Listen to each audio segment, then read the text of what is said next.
Hello, and welcome to another episode of Scavenger Life. This is episode number 176 at scavengerlife.com. And we are talking about what's going on in our store this week. First of all, if we would like to say thank you to, we've gotten some nice emails this week.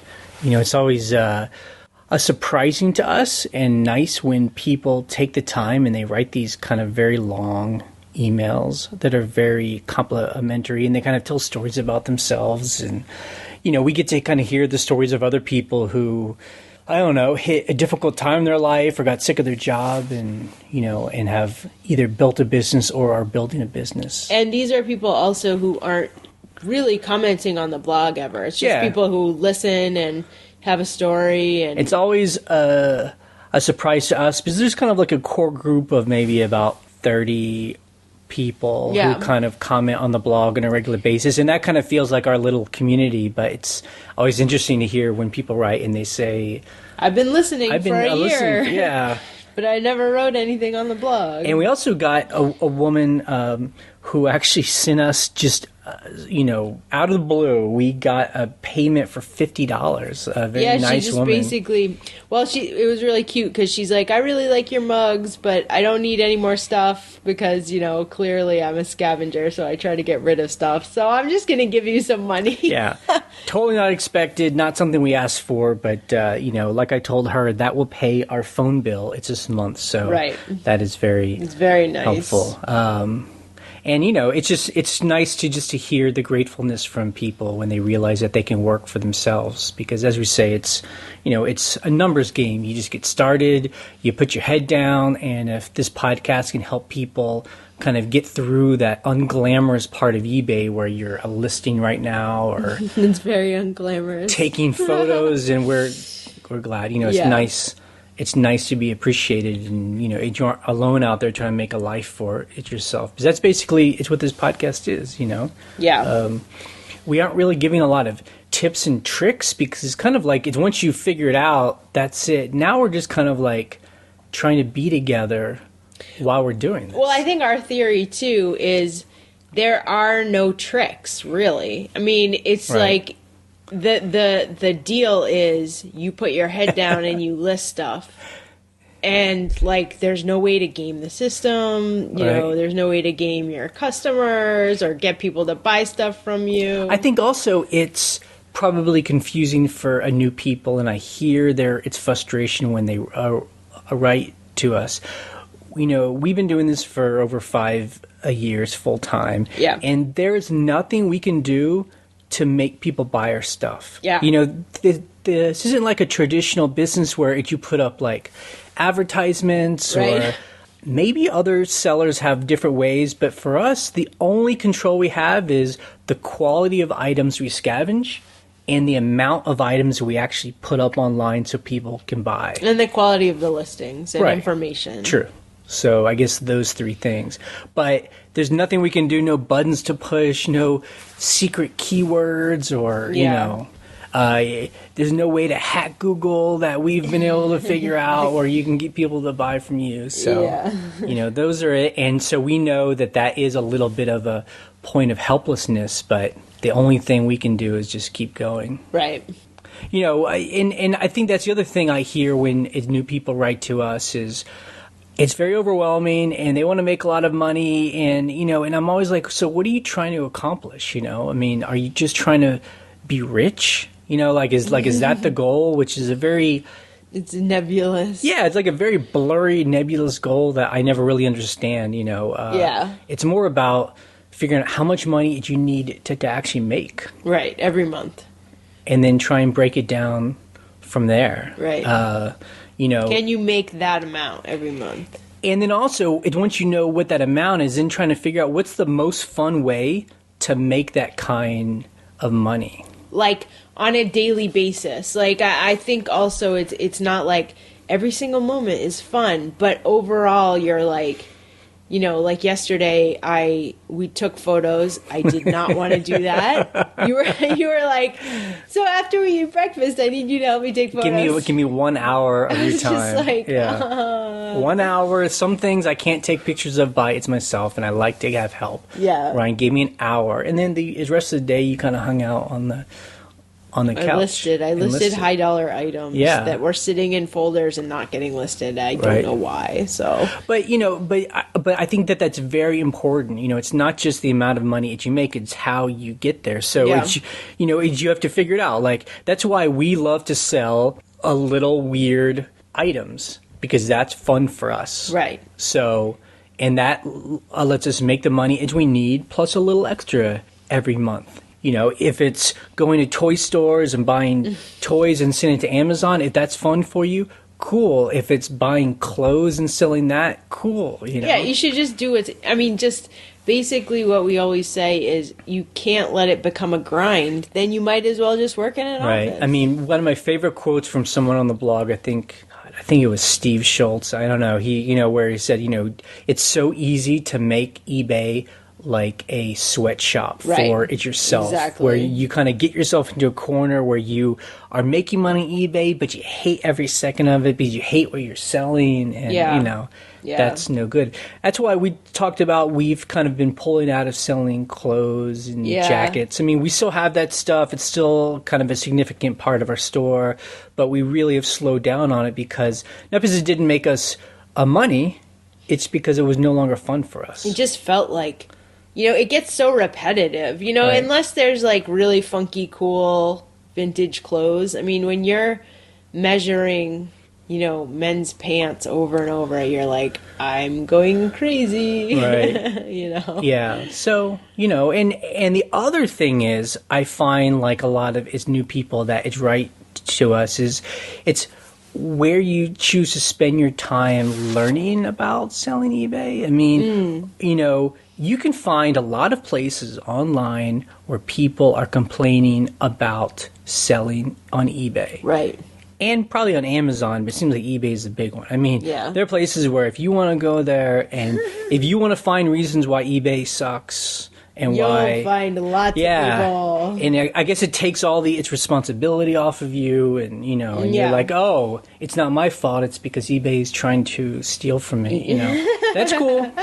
But I find like that's one reason why we did this podcast was because we found very few places that were very productive or that tried to solve problems. And, we found like we've always said it. eBay is just a big corporation, just a big website. They're like a shell for you to put all your crap and to sell. We know eBay doesn't care about us, like they don't think about us, and it seems to work for the most part, and that's fine. And we just use it as a tool. Yeah, exactly. It's a tool. We don't approach eBay like they're people. They're thinking about us, how to ruin our store. Well, I hope they're thinking about us in a positive way, like how they can get us to sell more stuff. For the most part, as long as there are buyers going to eBay, we'll continue to sell on there. I have been selling a bunch of stuff on Bonanza lately. I don't know. I wonder if other people have, but they don't compete in numbers. Yeah, I mean, why don't we qualify that? When we say a bunch of stuff, like in the 6 months that we've had our stuff on that site, we've told 25 items. That's like half a week of eBay. We sold 43 items this 1 week on eBay. Yeah, that's true. It feels, I mean, we say a bunch of stuff because just this past week, like, we sold 2 items. 2 items. And, everything that sells somewhere other than eBay feels like a lot. Bonus, yeah, it feels like a lot. So, I mean, but compared to other sites that I've tried, it's been, better. I mean, the other good thing about Bonanza is that it's just... it's automated. It's automated, so it's like no thought. I don't have to list stuff on on Bonanza because they just pick up all my listings off eBay, which is amazing. Every time we put its new stuff on eBay, it's got a script where it then pulls that stuff into... Which is crazy that's allowed. But they're just scraping the data. Yeah, I guess that's how they're doing it. I mean, it's strange why eBay it would allow that, but I guess eBay still gets the PayPal fee, the 3%. Oh, that's true. Well, not for long. But they lose out on the because they're separating. But I don't know. Anyway, So, okay. Anyway. So let's do our numbers, which we like to do, just to ground the conversation. So this week seemed a little bit low. Yeah, so actually we had a slower week this week. I mean, we sold a total of $1,300. That's gross profits before, eBay and PayPal take out their whatever 10%, and, 11%. We sold 43 items as I said, and then I broke down that its number a little bit more. Out of those 43 items, so 14 of those items had 0 people who were watching them. And these were not brand new items. These are items that had been up for the past 12 months. Yeah, and I think I hear that too. People say, "Well, how do I get more people to watch my stuff?" I don't think that matters at all. Yeah, I think watchers is not a good indication of people who want to buy it, because you have to just find that special person and they'll find it and they'll buy it. I mean, that's the case most of the time. Right. I mean, so 25% of the things you sold, it's like no one had been watching. Plus, I've had things for literally that have been up for 2 years that have like 25 watchers. Right. So no one's buying it. No one wants it so at the moment.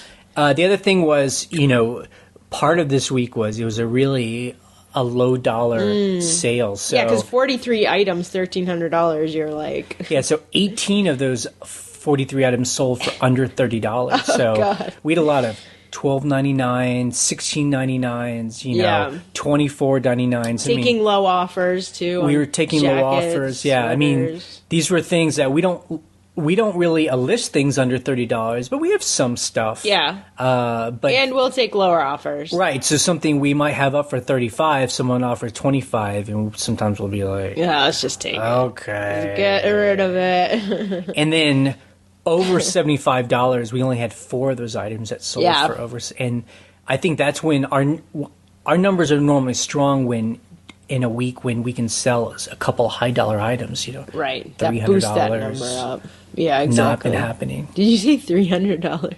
Yeah. Like a $300 item? Yeah. Yeah, I definitely want to sell those every week. We have? So, yeah. Right. And that's true. I mean, that's what we're trying to do. Like Ryan said, she's been listing all week a lot of items selling for over $100. Over $100, trying to list stuff $200. Yeah.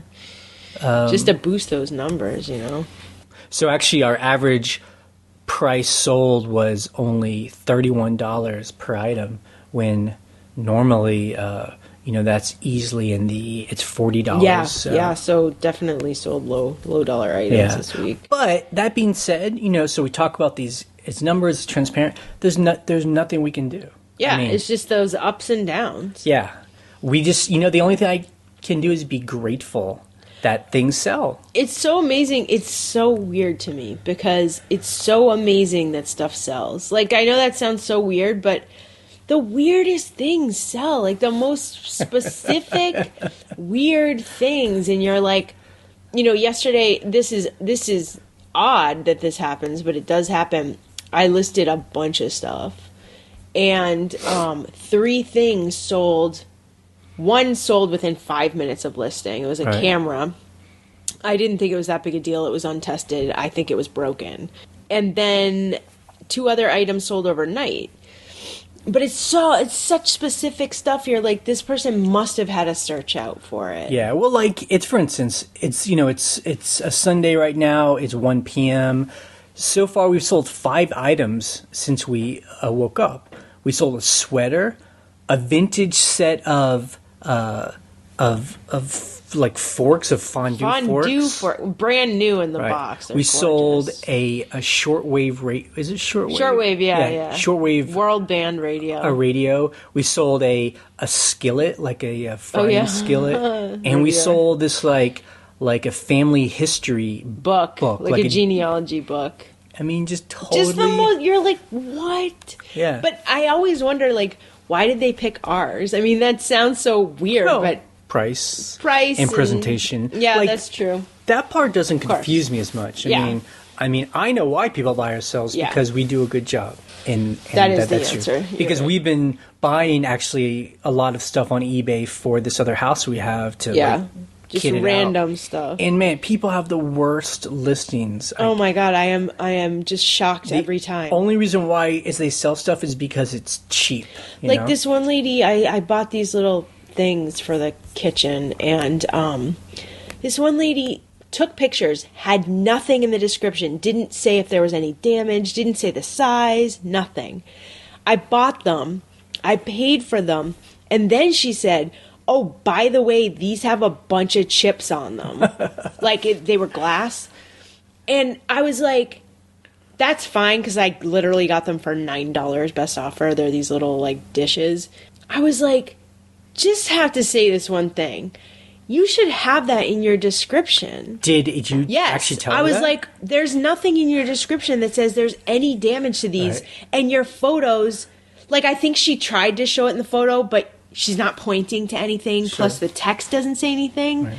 Which normally you'd be like, has chips, see photos.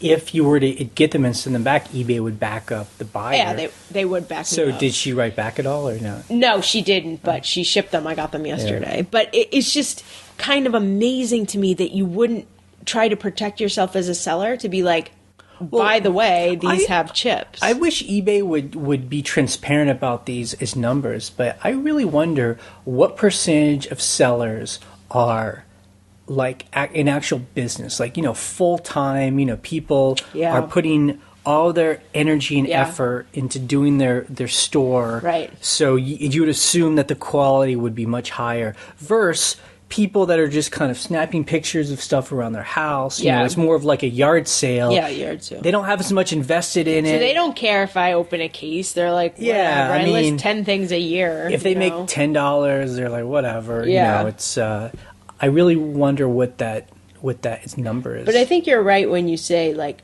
that's why people buy from us, because they see a professional presentation with all the information. They don't have to ask anything. And if they do, we get back to them right away. Instead of like this one guy, I asked him a question. It's another story about these lights. I really like these lights. It took him like a week and a half to get back to me. What? That's insane. A week and a half? So that's like 10 days, 11 days. I'm like, I've moved on. I forgot about your listing. You're crazy. Yeah, anyway. And actually we're going to answer some questions at the end of this podcast instead of breaking it up into a separate one. We'll do the voicemails. And one of its questions kind of is about when to answer people. Yep. The other thing we did is this week, so it's great. We've been home. We're just doing we're doing eBay full time. We don't have anything else going on, and we added another 100 items to our inventory on top of selling the 43 we sold. So we're building our store, and this is a good example of how we work. When we're doing eBay, we're doing full time. We're just like building our store up. Yeah. And then it's going to come to a point where we're going to go out of town. We're going to travel. And that's what we like to do. We're going to go away for 4 to 6 weeks. We aren't going to list anything. And stuff's still selling. And stuff is still selling because we've built up the inventory to sell. Exactly. Okay, so let's talk about some things we sold this week. Okay, so one cool thing that I really loved that sold was a map of Amsterdam. We bought these in Amsterdam, not this year, but the year before we were there. And I sold one. And then we lowered the price to I think I had it for $120, and that was clearly too high. So I brought it down to $65 or something. And just to be clear, so these are large maps. I mean, it fits 18 by 20 or something. They're it's a coffee table size. Yeah, it's big, and they're nice. So they aren't just cheap maps. They're actually they're on thick cardstock paper, and they're a limited edition lithograph. So it's not like a print of a print. It's an actual the first run. And they're numbered. And the reason why we got them was in pencil. So when we were in Amsterdam, we left Scavenge and we went across the river. Yeah. And we went to a part of kind of a industrial part of Amsterdam, and there's a big warehouse, and they just had all this cool junk place that I would shop at if very I lived high there. end though. There's like very high end pieces of furniture there too. It's kind of both. It's both Yeah. of like the high end industrial furniture, and then they're just like Random piles stuff. of junk. And we found a little corner where all these maps are scattered all over the place. Yeah. We got the best ones we could. I think we got We got 20 of them. 20 of them. And then they charged us basically $1 a piece. Yeah, it was a euro a piece. And what was so funny is I didn't have enough money, and it was the last of my European money because we were leaving the next day. And I remember being like, I think it was 17 maps. I was like, I have 13 euro. Will you take this? And she's like, all right. Yeah. So it was less than €1 a map. And then we had to, roll them up, and we're sitting in our Airbnb apartment trying to figure out how are we going to take these home. On the And we plane, yeah. And we built a box for them. So what we did was we rolled them up, and we had 2 pieces of other paper that it was like thick cardboard that came with it. So we rolled that up together. I tied them up. We found boxes on the street. We bought duct tape. We duct taped this basically it was like a map box. So like think of this like square on one side but long box, and we put this strap around it for our shoulder, and we were like, we should just bring this on the plane because it'll shove into the overhead compartment, and if you kind of put it on your shoulder in a way that they don't really see you, bring it on the plane to take it away from you. I honestly wasn't sure if it would fit above. I forgot how big those overheads are. Yeah, it did though. So that was that time when we just we'd scavenged so much stuff, and we were able to use all of our free check-ins, and it was just a lot of Carry-ons. stuff. Anyway, this is what we love to do. It was like a challenge to get it here. Now we're selling them. We've made about $200 so far. We have pretty good. 15 left. I mean, if we sold them all, we're going to make another, $500 or $600. Yeah, so we sold 3, so we must have had 18. Right. 15, 16, 17, 18. Yeah. So yeah, and we kept one for ourselves. Yeah. Another thing we sold was, it's so random. I guess I do not watch sports, This but is I think so the Green Bay random. Packers are in the Super Bowl or something. Or they're on the playoffs. And we have like a kind of a junky Green Bay Packers jacket. It's so junky, but whatever. So this guy paid, it was on sale for $23.99. He lives in Oregon. We live in Virginia, so clearly that's not going to get there very fast. And it's a holiday on Monday.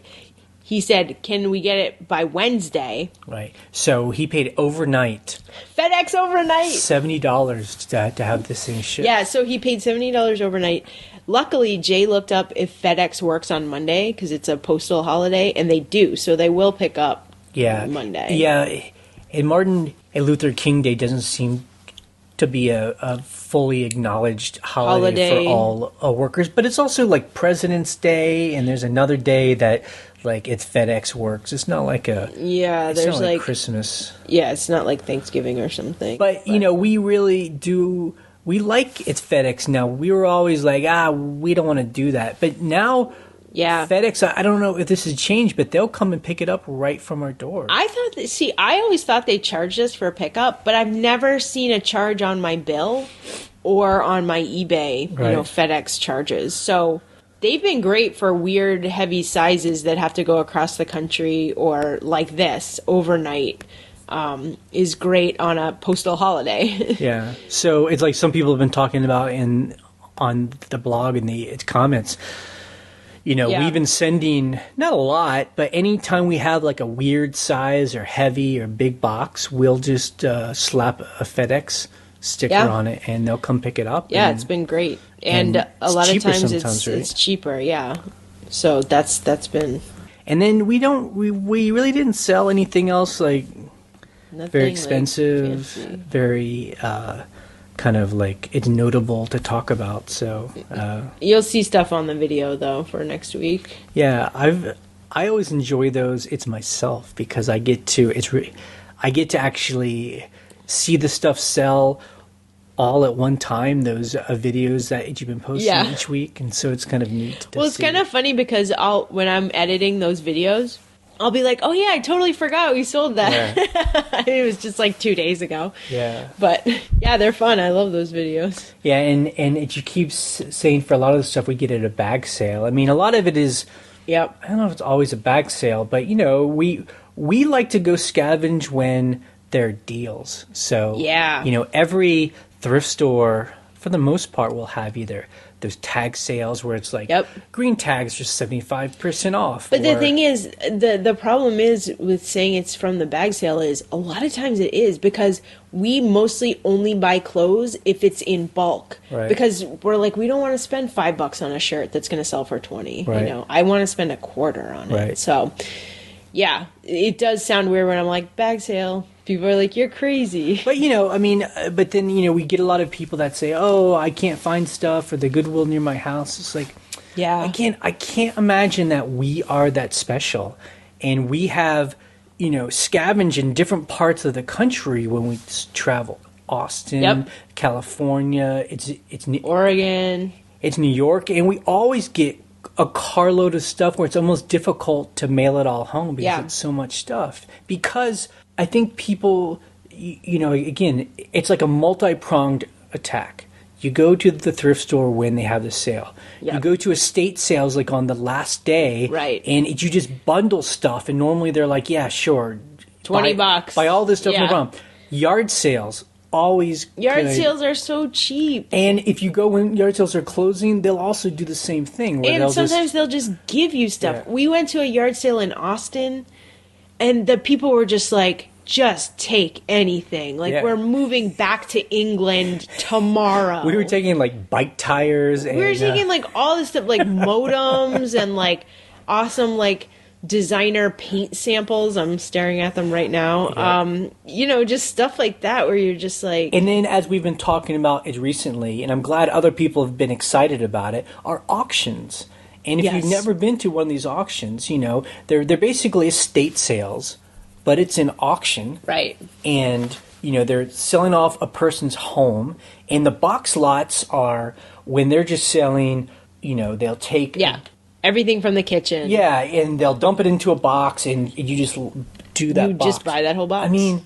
Sometimes you can get them for less than $5. Yeah, I mean, sometimes even, $5 to $10 is no problem. I mean, we keep going on about these most ridiculous heart-patterned washer box thing, but I bought that set for $5. Right. And, and that was a good sale, but that's not uncommon. I mean, I'm talking to one guy right now who, emailed me and, where he's saying he's been selling on eBay for a long, long time. And he's kind of complaining because it's hard for him to find stuff and prices are getting higher. But from, I don't always know everyone's complete story, but from what it sounds like, he only sells clothes. And again, if you're too specific about what you're going to sell, it really does limit what you're able to find, you know? So if we were to only sell clothes, there could be difficult times to find cheap stuff. That's why we sell anything and everything. Yes. Because when we're out there, we never know what we're going to be confronted with, But again, that works for us, and so we all have to, figure out what works for you. Okay, so this week we had some things that we did. On Tuesday, we had to go out and do a bunch of errands. Well, it's one of those days where, because we don't have a schedule, we were like, let's on Tuesday, we need to get some stuff from the town. It's next to us from Lowe's, and so we just made a whole day, a whole list of everything, and it's great. It's like a bit of an adventure. Yeah, it's for us. We go to Lowe's to get some stuff. We go to thrift stores. And what's great is we could do it on a Tuesday and not a Saturday where everyone else is doing that stuff too. Yeah, it's no one's there. It's great. And then we go to our favorite is grocery store. Grocery store outlet, where everything is either past its due date or very close. Doesn't that sound delicious? So everything's like 2 for $1, 3 for $1. I mean, and then we also went to we found like a store that was doing a clearance on all this a plumbing stuff. Yeah, so we found this place that was doing a bunch of, damaged, houseware stuff, like plumbing stuff on super crazy sale. Basically like 75% off. And so... Or more. Right. And so it's, faucets and plumbing stuff. And so we bought what now basically... The items are new, but the boxes are damaged, so they have the UPC code on it. That's the... Right. I mean, and it's number one, it's so sad that a lot of these boxes were sent back because the customer didn't like the fact that the boxes had like marks on them, or they had like little tears in them, or they were returned and then the box is already damaged, so the company donates it or whatever. So it seems really it's wasteful, but great for us. So we bought what, $150 worth of stuff, and quite a bit of stuff because a lot of stuff is only $5 each, and then so we're taking advice from a lot of you that have been telling us this for a long time. And one specific person that's been emailing us, Dan, he says sell the stuff on Amazon, And we're doing it merchant fulfilled. We're not doing FBA. Right, where we're still not really going all in and sending a bunch of stuff to Amazon. But Dan says he sells a lot of stuff on Amazon that he would normally sell on eBay, and he says he gets more on Amazon. So he gets higher prices for them. So and we can see why it's kind of attractive. We didn't have to take any pictures. Oh man, it was okay. We had like 25 items or something. I just put in the barcode, said sell at the lowest price or whatever price I wanted. Mostly they were the lowest. And that was it. It took 2 seconds. I mean, it took no time. And I think the thing that had slowed us, or the thing that had stopped us from doing this is before was, Dan was telling us you can just say it's new, but with damaged box. Yeah, basically, because they are new, and I just say box is opened. Right. And, other people sell like that too, like damage on box, So, it's interesting for us. Like I would like to go through our eBay store and maybe list some of that stuff. Yeah, and I did a couple things because we had a really fancy faucet that we had bought to use at the farmhouse that we didn't use, and I put it on Amazon. So, it doesn't cost anything to list in the merchant fulfill. No, until you sell it, then they take the fees, but... That's what's great. You just kind of list it on your account. I don't know. Could we sell consistently this way? I don't know. I would love to, have something sell soon to, Yeah, we haven't sold anything yet. So, to give me the confidence of, okay, this might work. We did this experiment about a year ago. It's with books. We did about 50 books that were a merchant fulfilled, and that just means... we enlisted it on Amazon, but we keep it in our home. We ship it ourselves. And if someone buys it, and I guess the downfall of that is a lot of people on Amazon like the...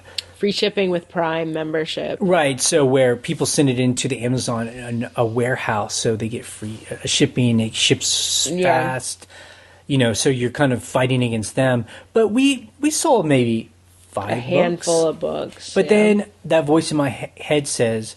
I guess Amazon is just like it would be with eBay. We tell people put 500 items on eBay. It's before you'll get consistent sales. And we've never really done that kind of experiment with Amazon. Yeah, exactly. But I think we're going to slowly start to when we get anything that has a barcode, or if it's a new enough that's going to be on Amazon, we'll just try it.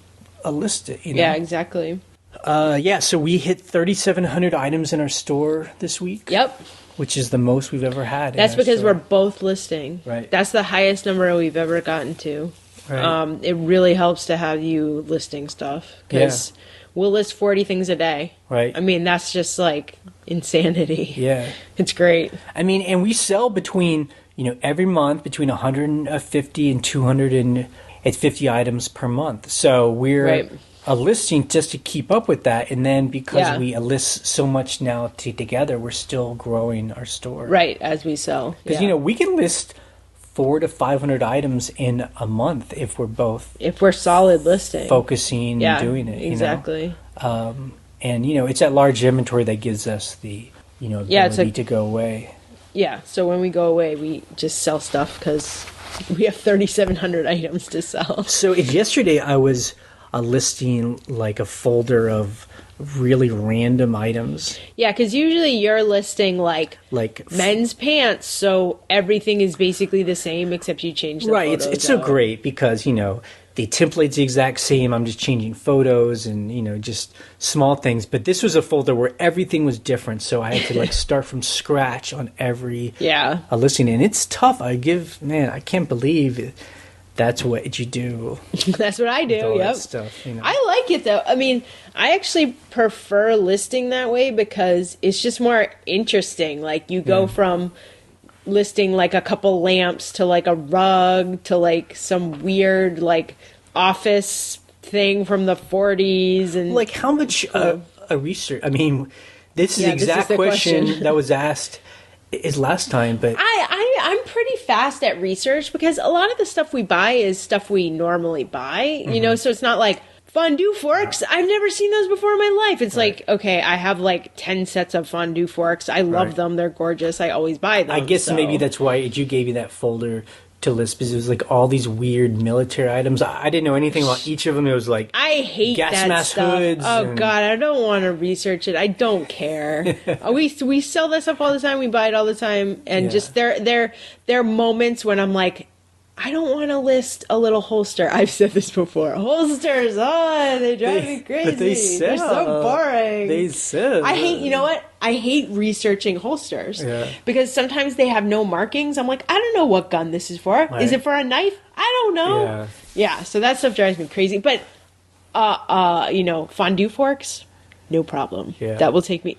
I sold a set of fondue forks yesterday for $60. Yeah. They're gorgeous. I know. I mean, that was easy. And that's a good example of like, it seems like there's two groups of people we deal with. We deal with the people on the blog, and they seem to, it's know us, we know them, and it's interesting. Yeah. Then there are people who are hearing us on a YouTube, and we don't really have a good relationship with a lot of those people, or just, just random people pop up. And more random. And they're just like, how do you sell fondue forks for $60? Like, they don't believe us a lot of times, And these are things I know we probably bought at like a flea market. Yeah. On, I can see it in my mind. It's one of those guys that backs up to a table, in a big field. He unloads his junk all over his table. And that's the thing we get attracted to. It's like these fondue forks. Yeah. With like teak handles, stainless steel, mid-century. Brand new in the box. We probably paid $2 for him. He was happy. He's like, I don't know what the hell they are. I don't care. We've had him up for 6+ months, and then we found the right person that, I don't know, I guess they're doing fondue. I will tell you, I listed those yesterday. Oh, you did? Those are the ones I listed yesterday. Yeah. But there you go.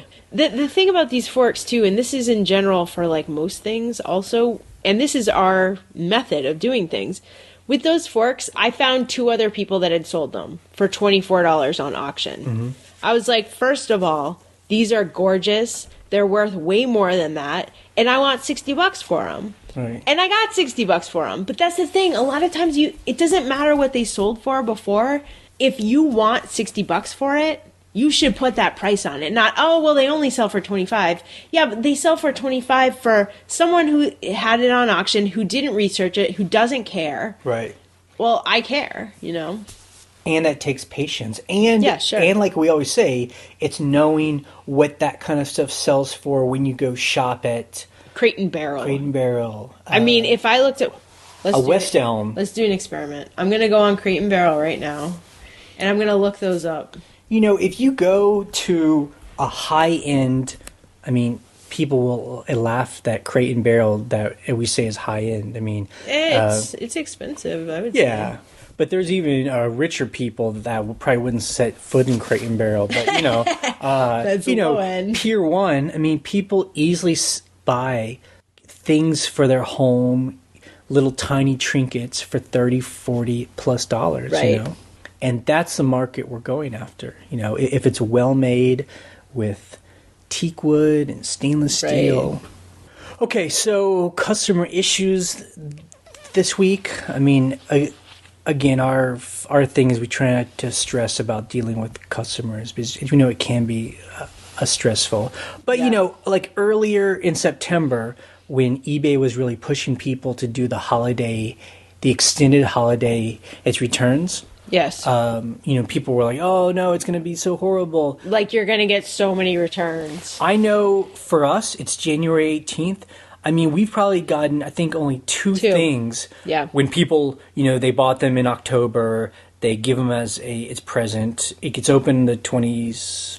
25th. Oh my God. For Christmas. This is the second time you forgot when Christmas is. 25th. 25th. And then we get the email, oh, the person didn't like it. fit. Two whatever. people. Yeah. That's it. That's like nothing. Out of 100 things we sold. So it has not been a big deal, One thing we got back was we sold like a vintage temperature gauge. Well, it's a temperature gauge with a barometer, so it tells like the humidity and what it's like outside. It's this cool thing, like it's made out of wood. It's got these dials. Definitely mid-century. I showed it on one of the videos. Yeah. So he returned it because he said that the instruments weren't accurate. Right, and you know what? That could very well be true. It's kind of hard to test those things because we just re-elicited it, but then made sure, as we said, there's no guarantee that it's accurate, that it works. And there's actually holes in the back where I think you can adjust it. I guess I should look at it. But you know what? It still looks cool. And we actually have one on our wall, and we aren't even sure if the temperature is 10 degrees off. But it could also be because it's in a part of our house that could be warmer than the other temperature gauge. Than around the corner. That's true. But it looks cool, and so that's just a lesson learned. Yeah. We talked about it last week. $6 bottle opener. We sold like a little old vintage stainless steel bottle opener to a guy in Puerto Rico, and for $6.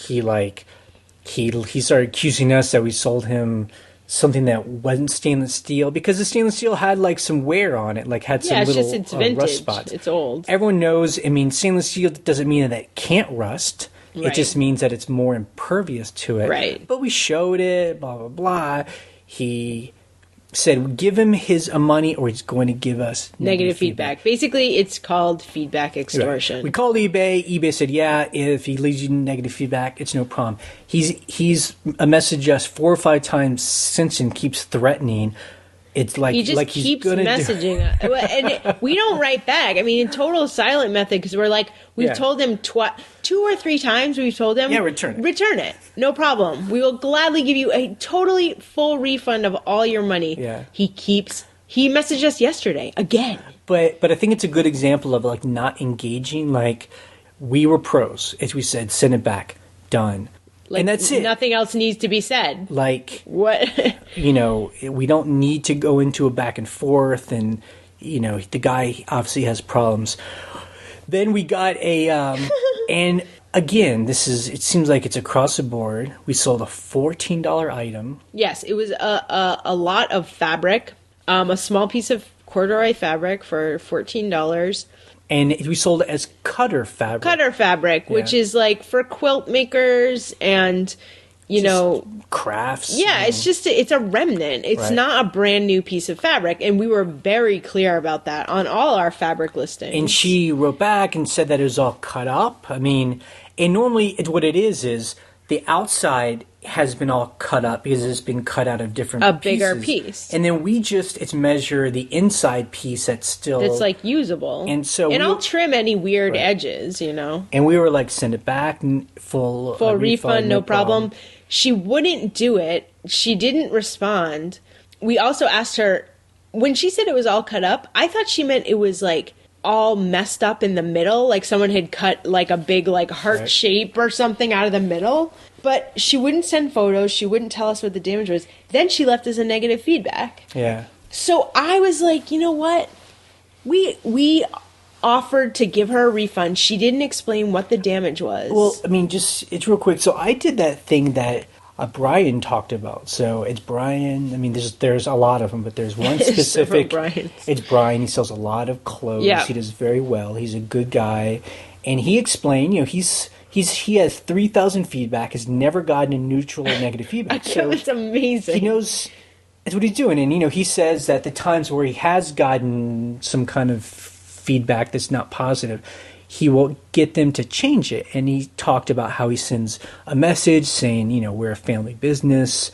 Is there anything we can do? Can we give you a 10% discount on something?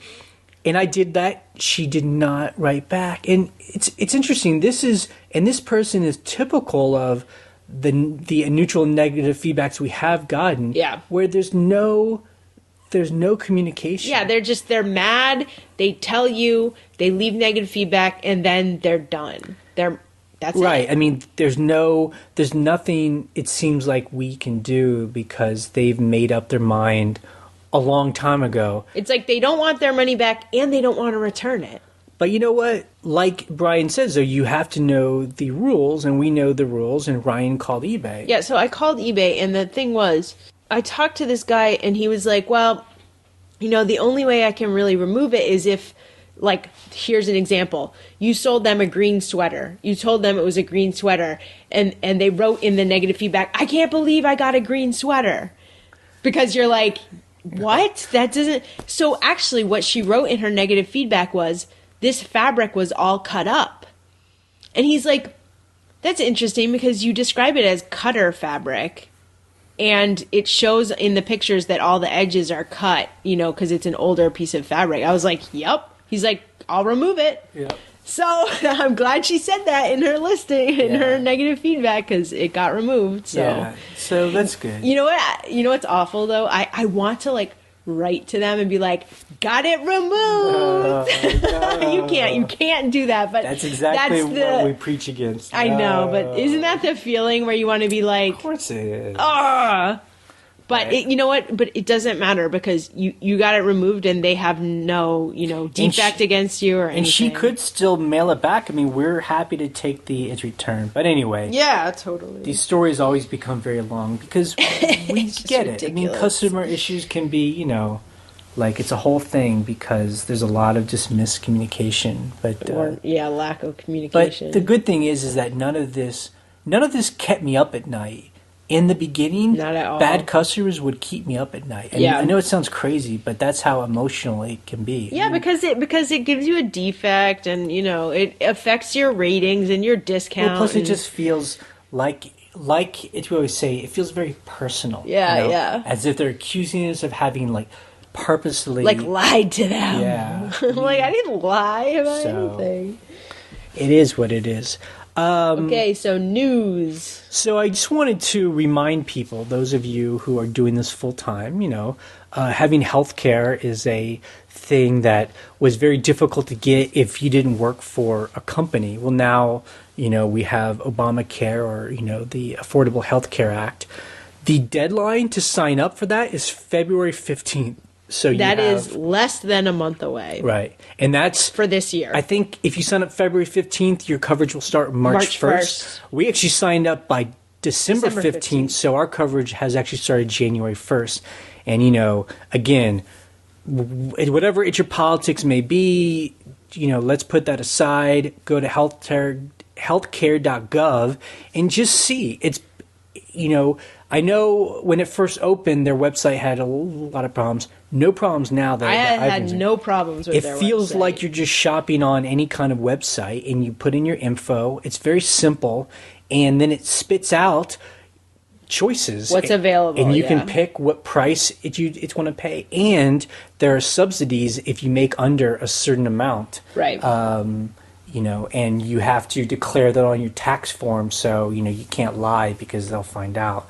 But it's very reasonable. It makes, I'm telling you, we went for 6 years without health care, and so it feels nice to have health care. Yeah. Yeah, I need to go make an appointment with I have to go find a doctor. And it'll be the first time you've been to a real primary doctor in a while. A long time. 7, 8, 9, 10 years. Yeah. And we also 10 years? And also both of us now have dental care too. Yes, and it's that great. makes me feel much better. It's nice having good teeth, Yeah, I love being able to go get a cleaning and you're just you don't even think about it, It's good it's freelancers, it's like us, or people that own small businesses like us. Like us, yes, we do. So some things we learned in the comment this week, it seems like people have been getting a lot of it's returns, Yeah. or it's not a lot, but people have been commenting about returns they've been getting. And the good thing for me is that everyone sounds pretty chill about it. Yeah, nobody sounds too crazy about it. And I like that other people are coming in saying, like, just deal with it. Do the refund, Yeah. or, ask for a photo if something's broken.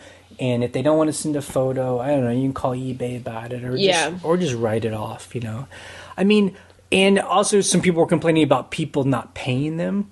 Yeah. This is interesting. I didn't know that not everyone requires immediate payment. Right. And part of that is, number one, people didn't see that you could do that for buy it now. And number two, you have to have a PayPal business or Premier account to do pay immediately, which we didn't know. That's why we were like, what do you mean you can't do pay immediately? Oh, you only have a personal Because PayPal I think that account. just means, don't you just have to hook it up to a bank account? Or It might, I gotta check it out, but it really is like simple. You're just like, I remember when I did it way back in 2009 or whenever, I was like, make my account a business account. And they're like, okay, now it's a business account. Right, I mean, like, it's not like we don't need an LLC. No, there's like nothing. You're just like, I'm doing an eBay business, And I mean, I'm telling you, that is very, very important for us. I mean, most 90% of the stuff is like buy now, pay immediately. Right. Like that's the only way they can buy stuff. And it's great. The only thing they don't pay immediately is that when we have best offer. Right. And people make an offer, and then if we accept it, then we have to wait for them. And we've always said it's like 1% to 4%. It kind of comes in waves. Yeah. Don't pay. So that's 1 to 4 people out of 100. I mean, yeah, it's not. I mean, and part of it too is that's just the way it goes. Yeah, that is just there's nothing you can do. Like you can write to them and get their phone number, and sometimes those things work, and sometimes people are like, oh shoot, sorry, I didn't see this, or oh, I was waiting for my check to clear, which for us, we're like, just why didn't they just say that? I'll pay on Tuesday. But we get those people too. They buy things, no communication. It's nothing. You just do an unpaid item hit on them. They get a black mark against their name, and then you just relist it. Yeah. And then someone else buys it. Right. Hopefully soon. Yeah. So we learned that. So, and when we haven't really had a non-payer, I guess we've had a couple lately. We had 2 last week, and they were both on a pair of 2 different shoes on the same day. It was so random. But really low items. But we haven't had the non-payers on really expensive items. Those are the painful ones where someone buys something for like, $150 and then they don't pay. Those are the worst. We haven't had one of those in a while, so we have to always remember the good times. Yeah, exactly. So we got an email from a guy named Bill. And he says, it's my wife and I have been selling on Amazon FBA for a little over a year. Mm-hmm. Over that time, Amazon has shipped 764 of our items. From those 764 items we've sold, received 49 feedbacks. Right. That's a 6% feedback rate. And he said, I'll bet that seems astonishingly low to you because of eBay. But it's typical for 5 to 10% feedback for FBA sellers to get. I think, it's different. I never leave feedback on Amazon. I don't think I've ever left feedback. I don't even know, does feedback even matter on Amazon? I mean, I don't really look to see if people have good feedback or not. Yeah, it's. I mean, basically, you're just looking. Yeah, I don't know. And also, we've had people comment how, if you are a seller and someone gives you bad feedback, they say it's incredibly easy to have it taken off. It's like you can either do it online or I don't know if you can call, but people made it sound like, you just get it taken off. So so it's very different than eBay. I think Amazon too, and this would seem to piss off a lot of eBay people. I mean, Amazon has a set in stone policy. If a buyer wants to return something, they can return it. They just do it no matter what. Yeah. And if they say it's your fault, you pay. Yeah, like and you just have to eat all that stuff. I can't imagine eBay sellers would go crazy. Oh my God, they already do go crazy about it. So it's basically it's hassle-free. It's returns built in. I mean, that's what hassle-free returns is based on, is Amazon. Right. You know, that is clearly what it's based on. Right. And you know what? I will say, and I've said this before, I bought a bunch of coat hooks last week for kind of a high price for the Farmhouse, and they were the wrong size. And I was like, you know what? It's not the seller's fault. It's my fault, but I want my $50 back, you know, $55 after, you know, restocking fee and shipping and stuff. So I returned it, and it was hassle-free, and it was the easiest thing, and it was great. I was like, whatever. And, you know, and like Ryan said, a woman had a 10% restocking fee. I didn't care. We're glad it was my fault. So we lost, you know, whatever, $5, $6, $7, $8. But I was like, you know what? That's just the price of trying something out. Yeah. I do want to mention, I did find some fondue forks on this website called allmodern.com, and they are just plastic and stainless, and they are $82. Wow. So I sold mine for $60, and they're real vintage, made of wood and stainless steel, made in France. So I'm sure that, you know, someone had shopped around and they were like, I'll get these. And they had been made of rosewood. Rosewood, yes. So they're with the original, you know, 1950s like box and everything. You sound like a ghost. You sound like a Halloween ghost. Okay, so let's take calls. Well, but let's real quick talk about our coming week. Okay, what's our not only for people to hear this, because I need us to hear it together. You need to tell me what, because I have some plans. Oh, it's the first time I'm hearing this. So we have 2.5 weeks before we go out of town, and we're going to be out of town for 10 days. That always puts kind of like a kink in our eBay flow. eBay flow. So we have 2.5 weeks to kind of get a lot of stuff done. So number one, we are continuing to list everything in our house. Yes, we have a bunch of stuff in our house. I'm looking at it now. We've done a good job, but like I want to get. Yeah. So one thing I want to do is spend, you know, a couple hours putting stuff on Amazon. So some of this electronic stuff. Yeah. Or if it's not Amazon, let's put it on eBay. Yeah. But let's some of this electronics listed. We have a pile of weird electronic stuff. Yeah, I mean, I have a big pile of bags that I've talked about. Bags. When you say bags, you mean like backpacks, duffel bags, luggage. You know, luggage. That stuff sells really well for us because luggage and duffel bags, if you buy them new, are really expensive. Yep. So, and we even sell the ones that are kind of scuffed up. They still sell well. Because they get scuffed up when you put them on the plane, you know, the first time. So. And the other thing is we still have some winter stuff we need to take pictures of up in the office. So I'd like to take pictures of that. That is my nightmare. But we're almost there. Yeah, you know? That's true. We have overalls and coveralls. Yeah, those aren't bad. Those are easy. Yeah. And those always sell. They sell like crazy. So, so that's what we're doing. It's this week. Yes. And we have some Farmhouse stuff we have to do. Yeah, so we, our place is going to go into rent. It's spring coming up in March, I think is when we have it. And we actually are inviting some friends, 2 sets of friends to come and stay at our place as kind of like practice, where they're going to come and stay there and they'll tell us how they liked it. So actually the first group comes at the end of February, so we're trying to now do like the final details. Push of just cleaning like and paint touch up and like little stuff. I think we're overdoing it, but that's just who we are. Absolutely overdoing it. But that's just who we are. That's just like it's just got to be like that, you know? Yeah. That's just how it's going to be. I wouldn't do it any other way. Yeah. You know? Like getting every it's got to be perfect. All the paint, all the little, bangs that have gone on the walls as we brought in furniture. You gotta fix that stuff. Touch that up. Yeah. It's easy stuff. It's not hard. Things like, where there's electronics, there's always like a big mess of cables. So we want to go and like make all the cables look nice. Because I hate that. I hate that in our own house. You know, it's like if you're renting it, you got to make it nice, I think a good business is always about doing the details. Like even a restaurant, we always talk about as restaurants amongst ourselves is most places we go eat at are so horrible. It's because no one really deals with like the details, little details. Like I always notice like how horrible restrooms are in the if they have a nice bathroom that's kept clean and has actually has toilet paper, you're like, great. that gives them brownie point. But that seems like a small detail, but really, I mean, and also, like, I don't drink, and so, often the waitress will come trying to sell people more beer or wine or something. Right. But I want water, and I want my water glass filled. All the time. All the time. And when restaurants don't do that, see, we are very picky about businesses, because we run a business. I mean, really, and we'll talk about this a little bit in the question section where, if they ignore you and don't give you water right away, that's like restaurant 101. Bring water.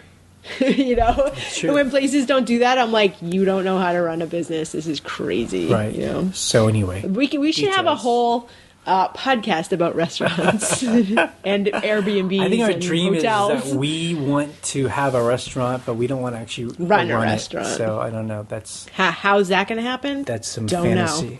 Okay, so we are going to answer some questions that people have either emailed in or they have left us a voicemail. Yes. And again, just so that you know, you can call us at 540-407-8486. And it is just a voicemail. Nobody picks up.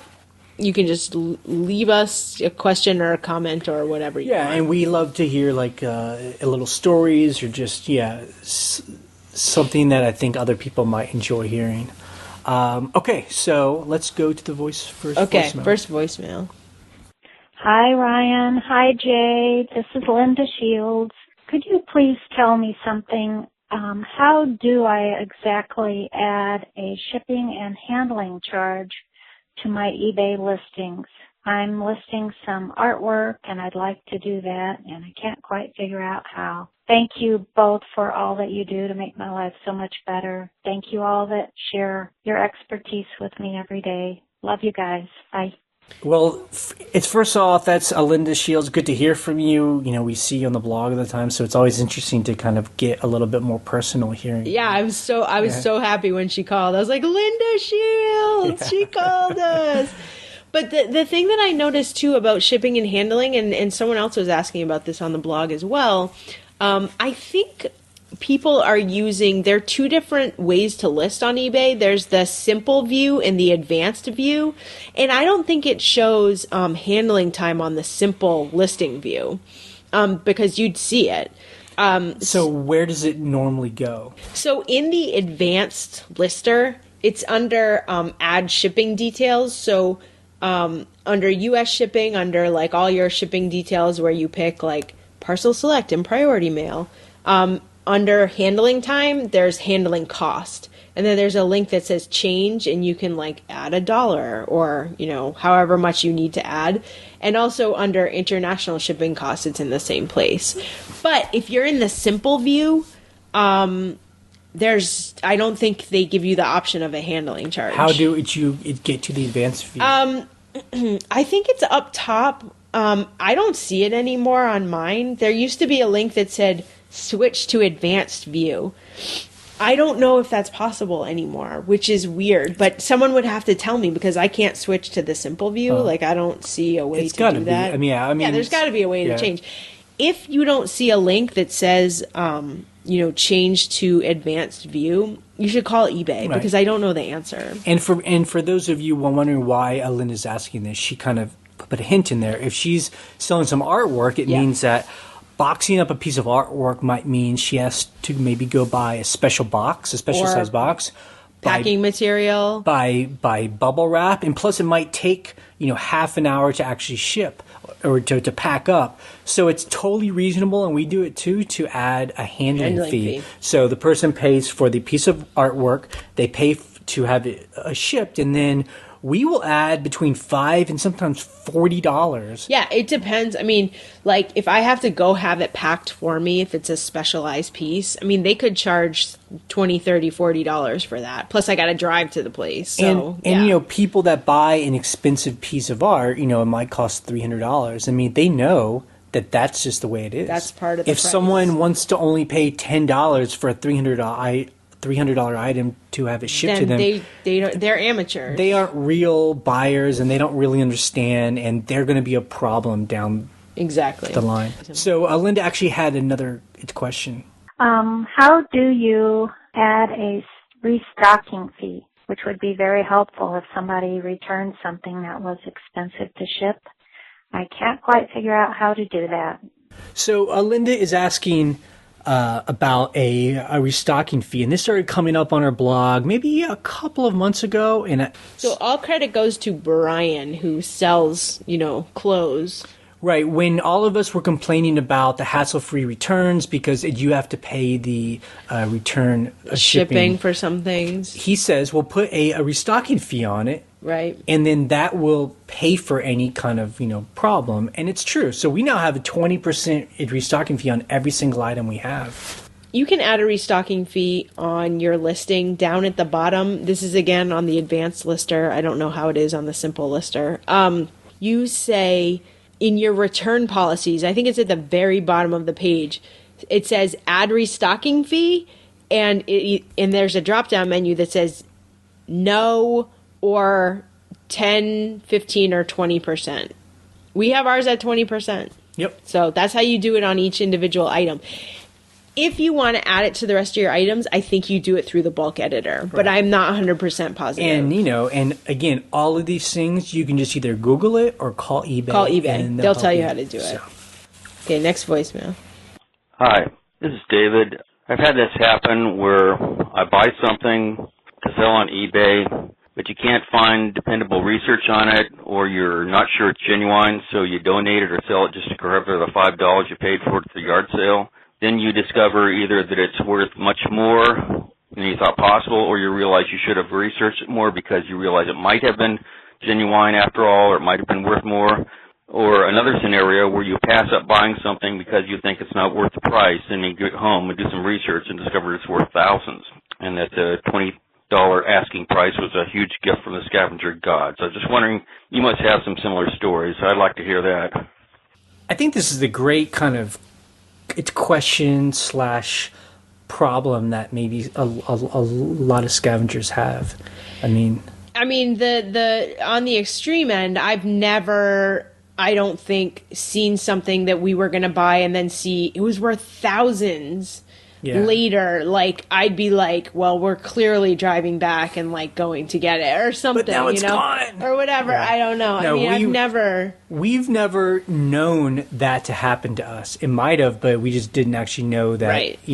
But here's the deal for us. When we're buying, we are willing to take chances. So if we have a gut feeling that something's cool, we'll go for it. Right. Like I talked about that thing I bought in the glass case. It was like a Snoopy Christmas ornament.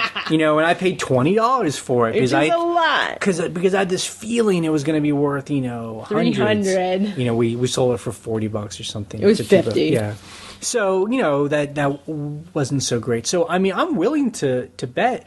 The other thing is, too, if we have a feeling about it, but we're a little unsure, we just take out our phones and just look it up and do a quick search. Is this worth 100 or is it worth 1,000? Yeah. I think for me, and maybe I'm more so than you, I'm willing to bet the money and not make the money back than to walk away not having bought it and then being angry at myself that I didn't buy it. It's that whole, like, go with your gut. And the other thing, too, is if something's $20 and you have a feeling it might be worth a lot more, $100, if it's only worth $50, still you made double your money. Like that Snoopy thing. Right. Okay, we sold it for $50. We doubled our money. We were sad because we wanted to make $300. Right. But whatever, it sold in 2 weeks, And then the other thing about, so if you bring it home and you do a research and there really isn't anything on there, that is why we just put, if we feel in our gut it's really cool, just put an astronomical price on it. With make offer. And then the offers come in, and then you're like, oh, everyone's offering 100, so maybe that's maybe really it's not worth 500, it's worth 100.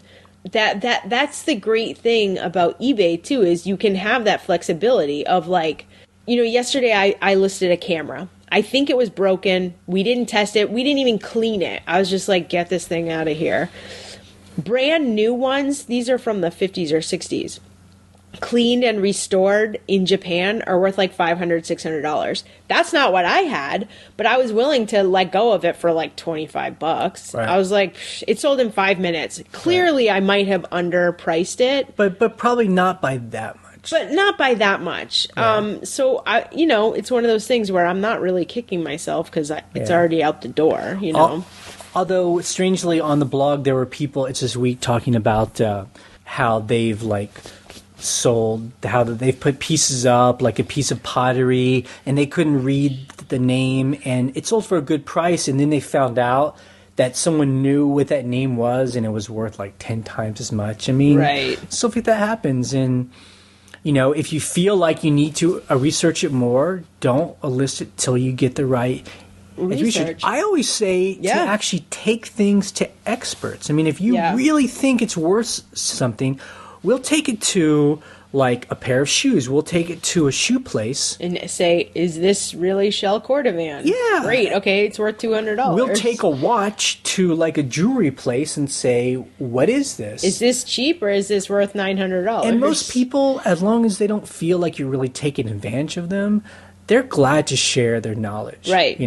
And very often when we go there, we get a bit of work done. Like, can you polish these? Can you put a new battery in it? So they're getting some business out of it too. Right. But you're getting information. Like that, it's Mickey Mouse watch. Right. We took it to a watch place to have it fixed, and they told us this could be worth $900. That was very helpful information. Great. God, I'm putting it on eBay for that much. So. And I know there are people out there that's like, well, if you don't know the price, put it on auction.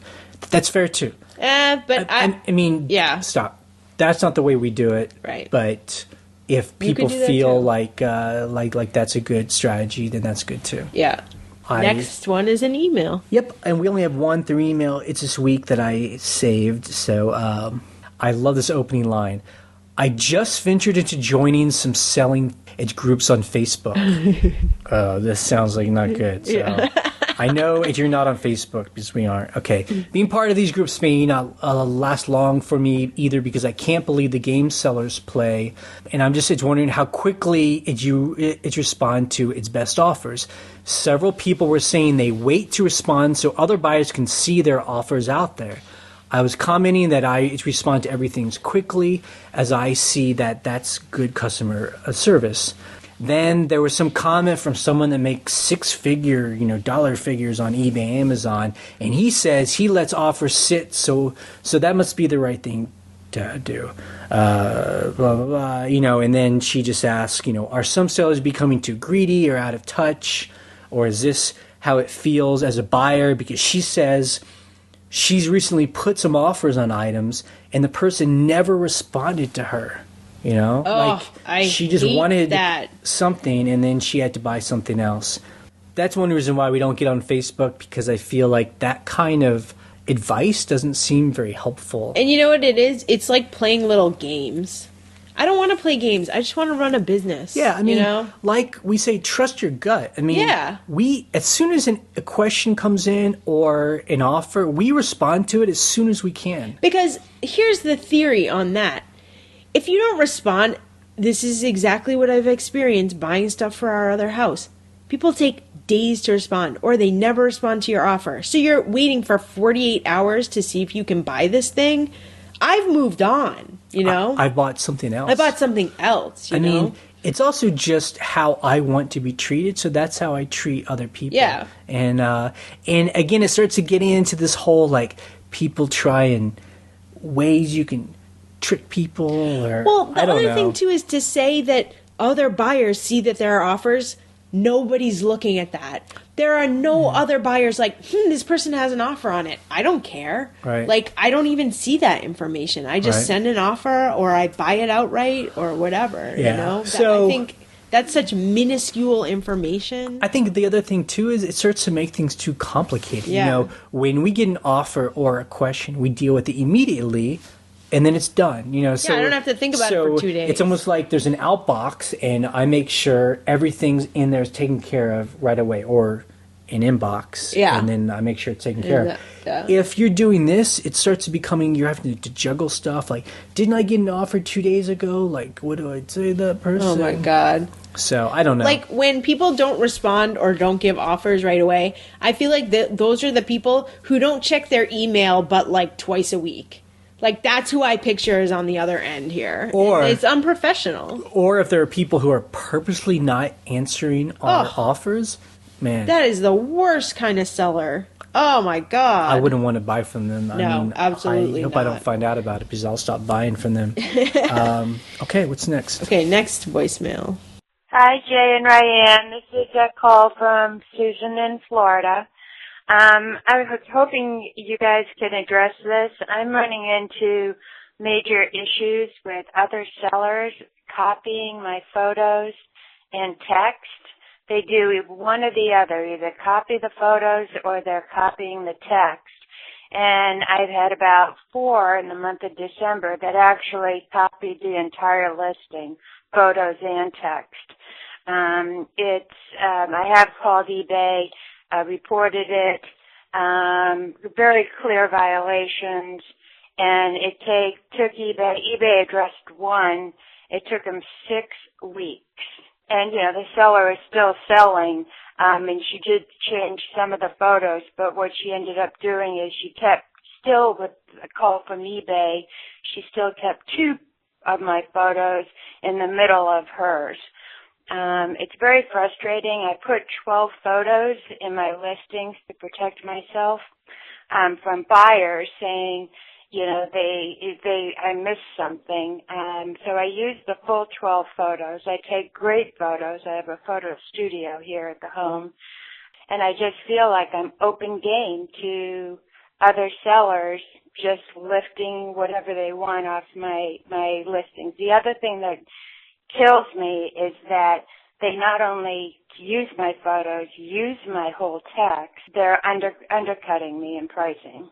I mean, I'm selling these things for $69.99, and one seller sold 6 at $39.99. She only made $5 profit on each one, but it was still the fact that I don't know what to do to protect myself. So I thought this might be a good question for you guys to give some advice on. And love your podcast. Think you guys are doing great. Thank you so much. Bye. I'm going to come at this a couple of different ways. Number one is I understand that is probably a frustrating thing. Yeah. But here's the deal. eBay actually encourages this. I mean, since I've been a listing instead of just taking its photos, I see this where, I'll do a search for something, I research an item, and there's a button or a link that says, sell this item. But and I then don't think it uses the same photos. I think it copies like the title. Right. It doesn't copy everything. But it's encouraging. But it puts you on the path.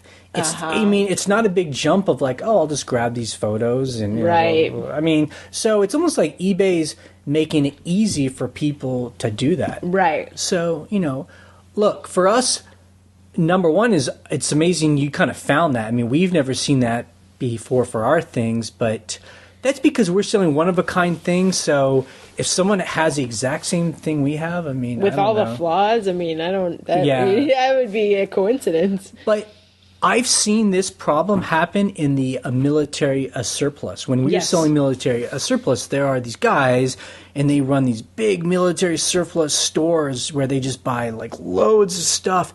And so they sell a lot of the same item. Yes. And I've read on the boards where they were angry because people were copying their like canteens. Yeah. So what they do is they do a watermark. Yes. So if they sell a specific canteen and they have an unlimited amount of these things, they don't want someone to copy that. Right. So they put their watermark on it where it has their store name or a little image. So no one can copy it because you'd have to like mess up the photo to have the right, or then it's really obvious they've stolen your its photo. I mean, the other thing is there's not a lot you can do about these kind of things. Yeah, except what you did, you reported it. Yeah, flagged it. But ultimately, so if I'm selling something for 20 and someone's selling it for 10, I guess I just have to assume that, number one, they're going to sell out of $10 items really fast, and then I'll be there. Right. Or maybe $10 is really the more reasonable price, and if they can sell those for $10 all day long, I mean, then maybe I need to lower my price, or it's just not a business I want to be in. Like, that's what I hear among the people that sell on Amazon FBA. You know, everyone finds out that a frozen toy is on sale on clearance at Toys R Us. Everyone goes out to get that toy. They all send it to FBA. It's a race to the bottom. And then they're all fighting over who wants to accept a lowest amount of money. And so the question is, do you just hold on to your inventory, wait till they all sell out, and then go on? I mean, again, it's just kind of the free market, and it sucks that they're copying your stuff. Complain about it, but I would not let that stop me. From continuing to do my store. Right. Agreed. Because I mean, one last thing. So we have a blog. Right. Scavengerlife.com. Right. If you Google Scavenger Life, you will see there's about 25 different sites that have copied our blog. Like, they scraped the blog. There's actually one that looks exactly like our blog. Really? Like, it's exact. It's some guy in India. Exactly. That is so He's got weird. ads on it and all that stuff. It looks really horrible, but then there's all these sites too that suck in our podcast. Like, they have like a podcast site where they just suck in different content from all over the place and then put ads all over it. Yeah. I mean, it bothered me a little bit at first, but I'm just like, what are you going to do about it? You know? I don't know where these people are. Some of them look like they're in foreign countries. I mean, whatever. Yeah. All we can do is do the best we can, and know if someone goes to one of those phony sites, it just looks so horrible that you'd hope they'd find the real one. Yeah. Up top in Google. So that's all I can say. Don't be brought down by the haters. Haters gonna hate. Hello, my name is Bob Secoy. I've been listening to your podcast ever since I got online back in April, I guess it was, last year, and thanks for all the information you've given me. I've learned a lot from y'all. Y'all really the ones that taught me everything I know about as far as what I've learned and everything, and I really appreciate it. The question I had tonight or today is, I bought some folk art. I guess you call it folk art. It's metal folk art. It looks like a little tree that has some fish and stuff and some fish and things on it. And long story short, it's about 4 foot wide but 4 foot tall, and it's about a 1/4 inch thick. It's the light folk art. It's not the heavy metal. It's a real light, flimsy folk art. I need to know the best way to ship that and how I should ship it as far as getting it in a box. And does UPS take something like that, or what would be the best way to ship it? If you could help me, I'd appreciate it. I just want to thank y'all again, and I don't talk much on here. I just do a lot of reading and listening. I've went to all your podcasts twice now, and every time I go through it, I learn new things. So I just want to say, keep everything coming good like you've been doing, and I'll keep listening, and I just thank you, and y'all have a good evening. Okay, so first of all, I want to say, I love it when people say they listen to all our podcasts twice. It's so funny. It's a big compliment. Yeah, it's a huge compliment. And I want to give a shout out to another guy from the South. I think if I were to hang out with him, my Southern twang would start. That is coming pure out. Texas. That is a pure Texas accent. So the thing about this artwork, now I think I know what you're talking about. There's some pieces that's like, it's like a thin brass wall hanging. And the other thing too is, before we talk about shipping it, that stuff, you should make sure if you see a signature, some of that stuff, I wouldn't call it folk art. It's probably more called like mid-century modern metal work art, wall hanging. Those can sell for, depending on if it's signed by an artist, thousands of dollars. So please, please, please do some research on this. If it's 4 feet wide, that is huge piece of artwork. I mean, and when people say folk art, they also call it like outsider art. Outsider art, yeah. That's like, made by some old guy that, just kind of made it himself without any kind of connection to anything. And it's amazing. And, if that's really a real outsider art thing where it's just really like weird, people pay a lot for that too, Yeah. because it is so strange, you know? And, metal work is expensive because it takes a lot of work to make things like that. So before we talk about shipping, just please research prices, because I think you can get very, very high prices for pieces like that. So don't just let it go for like $50. And, it's like we say, just, do the best you can, put a high price on, and do a make offer, and then be willing to be patient. And because it is, like you said, 4 feet wide, I mean, this thing is massive. You could have it packaged at FedEx or UPS, and they're going to charge you a pretty penny for it. But if you get it packed ahead of time, that's part of your handling fee. You should have a handling charge for this piece. But if you want to pack it yourself, what I would suggest is you would wrap the whole thing in bubble wrap. Every piece gets well padded. And then you would make a sandwich of cardboard, like good thick cardboard around it. So it's got like a shell around it. And then it would go into another, big box that has padding all around it. So you're floating it.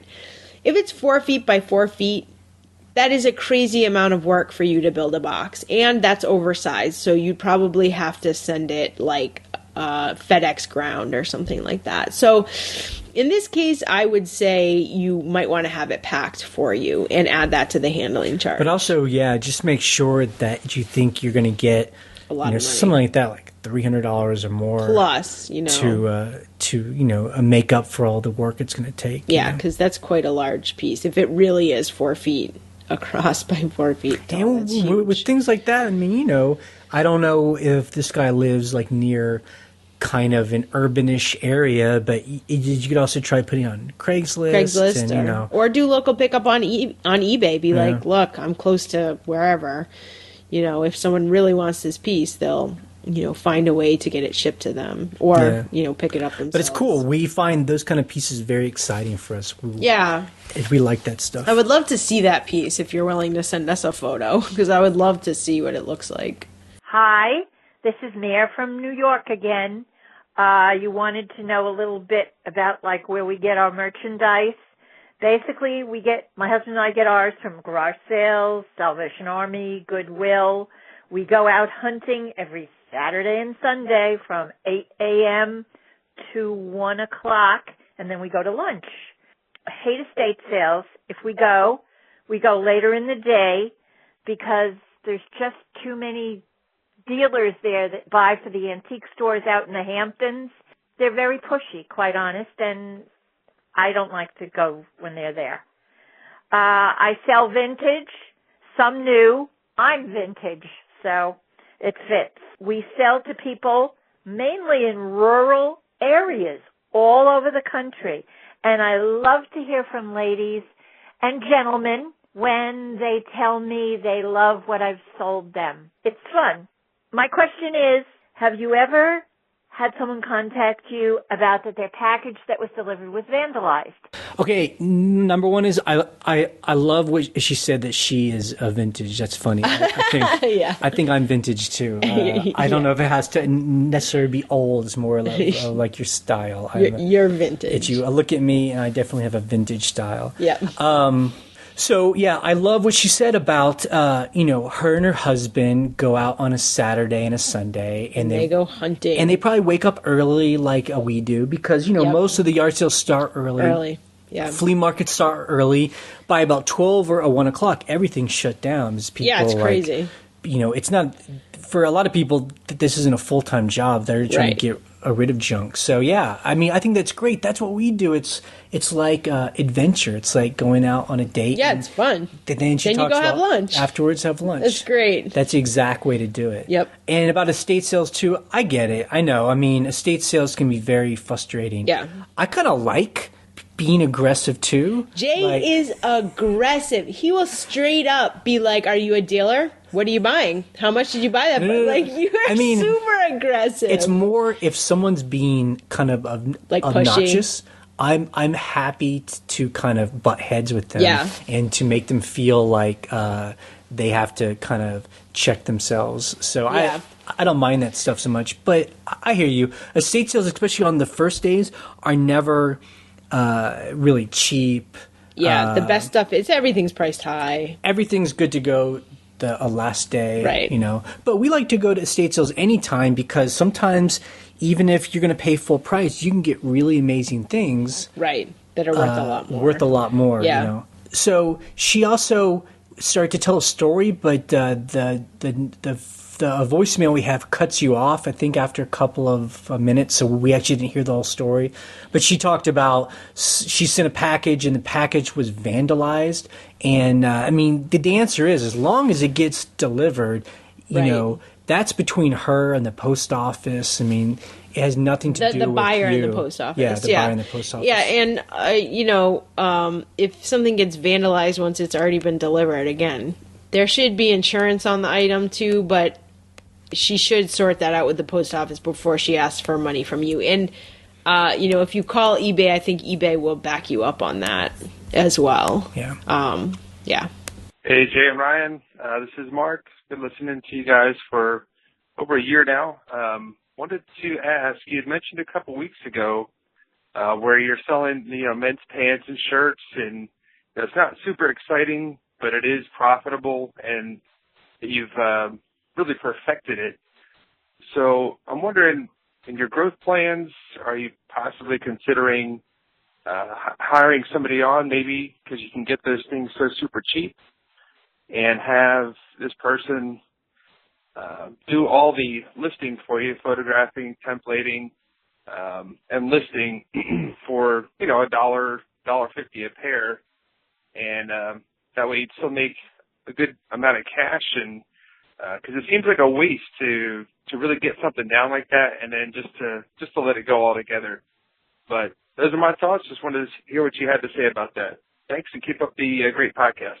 So I think I know it's this Mark because we email back and forth. So if it's you, hello. It's good to hear from you. So this is a good question, and this is how I want to answer it. There's a guy in our town, and he's about my age. Yeah.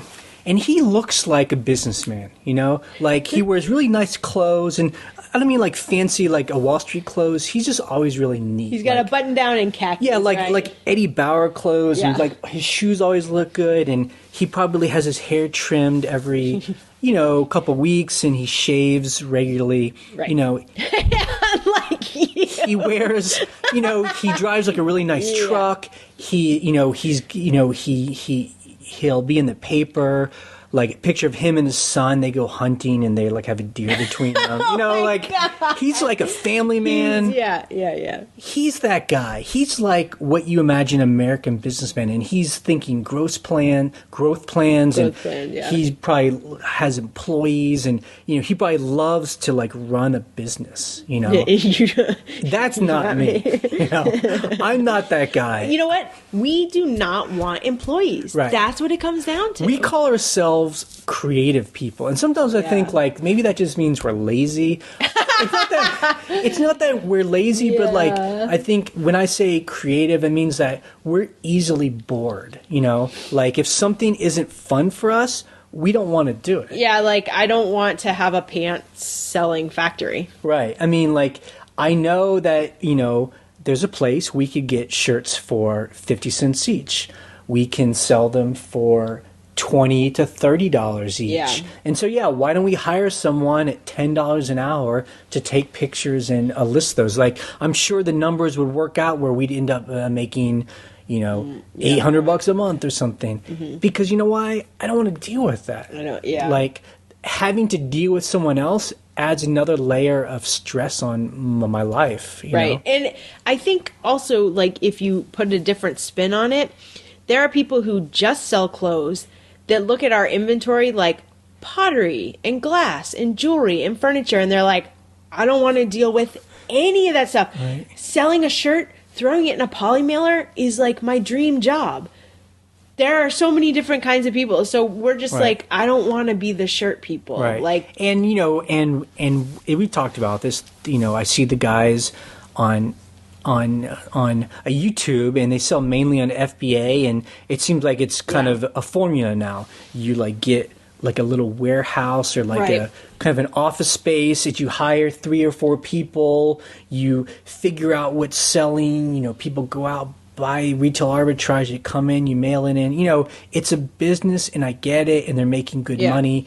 It's not exciting for us. Yeah. For us, it's important to find the stuff that excites us, and then we work really hard because we love to get into that flow. Yeah. You know, like I love to be, if I'm interested in something, I enjoy working on it. It doesn't feel like work, and I'm making money. That's what I love. Yeah. And I totally get that question of like, you perfected this formula. You have a source for clothes that are ridiculously cheap. It's just not fun. Right. Like, it really comes down to the luxury of being able to pick and choose. Right. It's like we talk about, you know, eBay gives us enough income to pay all of our bills. We have the luxury as freelancers to say no to these video jobs because we do it's video work. We can say no to that kind of stuff, you know? But honestly, like, if stuff got down to, like, you know, us not being able to find, you know, mid-century modern housewares and stuff like that, I'd be going over to the bag sale, like, stuffing bags full of, like, men's pants and shirts. Totally. You know, not a problem. At the end of the day, sustainability is the most important thing for us. It's going to be interesting to see all these kind of people who are kind of like these eBay gurus or Amazon gurus or whatever. Yeah. I wonder how long they're going to last. I mean, it's for us, our thinking is we're going to be doing this for a while. I mean, we don't have any other plans to do anything else. So it's about sustainability. Right. We like money, but it's important that we live a life. It's more important that we live a life that feels like an adventure. It's fun. That's what it feels like to me. Totally. It's like we're on this adventure of selling junk online, you know, rather than like I'm working in kind of a factory where I know we're making a certain amount of income and it's very kind of like it's a perfected. I don't like it to be perfected. I mean, also, like, God, this is like a whole other podcast we're doing now. But also, like, part of it too is there's only so much time during the day, hence why you would have an employee, because then there's, you know, more time for stuff to get done. But like, I really don't want to have to focus on those kinds of things. So I'm like, you know, literally today I'm like, and yesterday we were like, what are we doing today? We are focusing on X number of items. You do this, you do this. I mean, you have to do that. And if I were to be like, you have to measure 400 pairs of pants, Jay would be like, oh God, you know, it's just so awful. But I mean, he's saying just hire someone else, a person, and that's cool. I guess bottom line is hiring people sounds like too much of a commitment. We don't want to make that commitment. And like that guy who looks really nice and drives a nice truck in town, he's that guy, and you know, he's going to enjoy doing that. Okay, last voicemail. Hi, Jay and Ryan. I love the podcast. Listen every week. Steve from Pennsylvania at McBeast Sales. I had a question about your cost of goods sold that you input into your GoDaddy bookkeeping. Do you manually insert the cost of goods sold for each individual item as you sell it, or do you do it once per month and go over all the items sold? I also had a question as to how you estimate your cost of goods sold when you buy, say, a box lot. You buy $5 and there's 10 items in there. You calculate your cost of goods sold as 50 cents per item. Just wondering what type of detail you use. Love the show and look forward to an answer. You do a great job. Thank you. Okay. So this is like one of the most common questions we have. There's like a group of them, and this is like in the top 10. Yeah. How do you calculate costs of goods sold? And this is important because it's tax season right now, so everyone's trying to figure that out. Yeah. I mean, you know, GoDaddy Bookkeeping, which is what we use, does not have a cost of goods sold, a COGS, a system. I mean, they have a lot of workarounds, but it's really unfortunate, and I've complained to them about it, and they don't seem interested in fixing that problem. I mean, all I can say is that, you know, we all have to make up a system for ourselves. I mean, we have a system where we just have like a Excel sheet, and we kind of just keep track of it, and it's not perfect, but it's good. And, you know, it helps us keep track of everything. And so all I can say is, and plus we have an accountant who kind of helps us calculate all that stuff. I don't know. There's no formula that I can share it with you. Just however you're doing your inventory, you just need to kind of keep track of that stuff. And again, what I always say, if what we're talking about is going to a flea market and it's just spending $5 on a box of stuff and you can't figure out what's 25 cents and what's 75 cents, the numbers are so small. Those kind of things to me aren't even worth calculating as an expense, because you're talking about 75 cents or something. I mean, it's not worth the paperwork. We really only start keeping track of things when it starts costing, whatever, $5 or something like that. Yeah. So good luck with your taxes. Okay, so we're going to wrap this up. We do want to hear back from you. We tried an experiment where we kind of combined the normal weekly podcast with the questions. But this is coming up to be almost 2 hours long. So we want to know, is this becoming a little bit too long? And should we break them up again? We'd love to hear that. We just thought we'd try the old way of putting questions at the end. But if you do have a question or a comment that you want to leave, you can call 540-407-8486. I thought maybe I had memorized it. Yeah. 8486. And don't forget, you can subscribe to us by email. It's on the sidebar of scavengerlife.com. You can even subscribe to the comments via email now, too, which is also on the sidebar. So if you want to keep up with the comments and just have them emailed to you, do that. And you can subscribe to us in iTunes as well, so it comes directly to your your little iPhone or iTunes. It's wherever it is.